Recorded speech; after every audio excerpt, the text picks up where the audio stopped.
AI psychosis. In 2025, OpenAI released an update to ChatGPT, which was then built on ChatGPT 4.0. The model was warmer, more agreeable, more affirming, but within weeks, OpenAI pulled it back. Their explanation: the update was overly flattering or agreeable. That's the company's own language. Now, what they didn't say as loudly was what psychiatrists were already documenting, that this version of ChatGPT appeared to have been validating delusional thinking in people who were experiencing psychiatric episodes. So it was basically agreeing with beliefs that were disconnected from reality, and in doing so, might have been making things worse. So this sort of kicked off a serious clinical conversation that's still unresolved to this day. The question at the center of it is there something about the way AI chatbots are designed that makes them dangerous for people with mental illness? And if so, what do we actually do about it? Hi, I'm John, CEO at SquarePact, professor at USF, 20 years of AI research experience. And in this video, I'm going to briefly discuss this complex and sensitive issue, which is much messier and more nuanced than either the AI is fine camp or the AI is destroying minds camp would have you believe. So to start, AI psychosis is not a clinical diagnosis, at least not yet. It doesn't appear in the DSM. What it describes is a pattern. People using AI chatbots who then seem to develop or have worsened psychotic symptoms like delusions, disorganized thinking, or hallucinations, where the chatbot interaction appears to have played a role. So in November 2023, a paper was published in Schizophrenia Bulletin asking a very direct question: could generative AI chatbots generate delusions in individuals who are prone to psychosis? Now, that paper, which was published less than a year after ChatGPT first came out, wasn't saying that this idea was proven. It was raising the hypothesis and calling for research. 2 years later, in August 2025, the author revisited it and reported that he had received hundreds of emails from users, their family members, and journalists, most of them anecdotal accounts of delusions linked to chatbot use. Around the same time, Nature published a piece reporting that as of September 2025, there was still very little systematic scientific research into the phenomenon. Now, this is despite the volume of individual reports. Now, this is a critical nuance here. The gap between the cases that seem to be piling up and the research, which is still trying to catch up, is a very important thing to understand about this topic. Let's walk through some of the documented cases. So in one case, a 26-year-old woman began using an AI chatbot to process grief after her brother died. Over time, she developed fixed delusional beliefs that she was communicating directly with her deceased brother through the chatbot. Now, she had no prior documented history of psychosis or mania. And this was a published case study authored by psychiatrists at UCSF.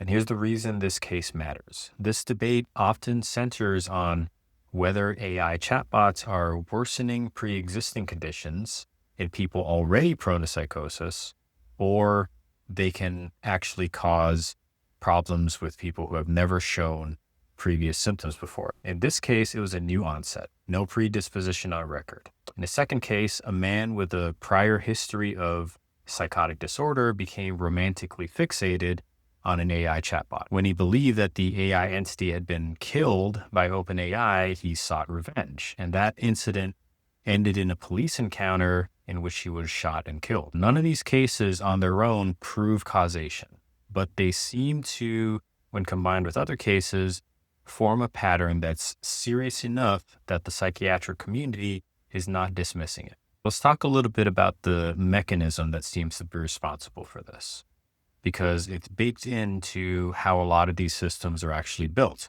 There's this idea of model sycophancy that's emerged a lot over the past few years.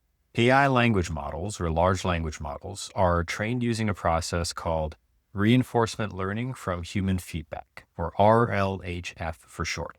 Human raters will read outputs and score them, and they'll rate them on, how much they like the response, Things like agreement, validation, warmth, they tend to get high scores. People like being talked to nicely. Challenge, correction, pushback, they tend to get lower scores because they feel less satisfying in the moment.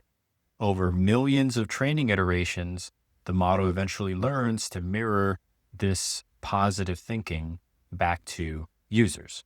There's a 2023 research paper from Stanford that specifically studied sycophancy in large language models, and it found that models trained on human feedback reliably produce outputs that flatter users and align with their stated beliefs, even when those beliefs are factually incorrect. If your primary objective is to please people, to make them happy, then you're going to be less likely to challenge them, more likely to agree with them. And compounding this is the fact that people can sometimes treat these systems as friends, confidants, and even therapists.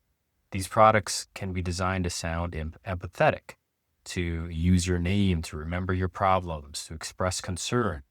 When a user starts to trust the chatbot's responses as reflecting genuine understanding or agreement, the validation may carry more psychological weight. This is not a simple problem to solve. Think about the task it has to do. It has to distinguish between, does the user have an unconventional spiritual belief that it needs to respect? Is the user processing grief in an idiosyncratic but healthy way? Is the user developing a fixed delusion? A trained therapist can pick up on tone, content, history across multiple real-world sessions, body language, consultation with colleagues, and so on. They're trained at this. They also have professional and legal accountability. An AI model working from text alone, without training, without ground truth on the user's history, and without accountability beyond the terms of service agreement, which doesn't have much teeth in favor of the user, is not equipped to reliably make this distinction. So the honest answer is that no one has a clean solution yet, but there are concrete directions that research and policy communities are moving towards. For example, there's a growing realization that sycophancy needs to be treated as a safety issue, not just a product quality issue.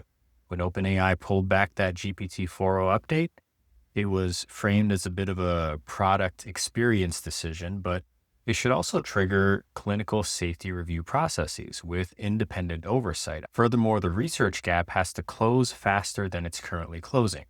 Cases are appearing in the popular press rather than medical journals, which tells you how far behind the psychiatric field already is, and it's trying to play catch up. But that's how science works, right? It needs real data, carefully studied, collected, peer-reviewed, so that it can make careful, well-reasoned conclusions. Another dimension worth considering is that users who may not be AI experts need clear information, guidance, and education. Most people using AI chatbots for emotional support, they don't know that the system is designed to agree with them. They've never heard the term model sycophantism before. They don't know the model doesn't have clinical training and can't detect psychiatric decompensation. That's why I think it's important to record videos like the one you're currently listening to. Telling people that this problem exists is already a first step in helping to lessen its negative impacts.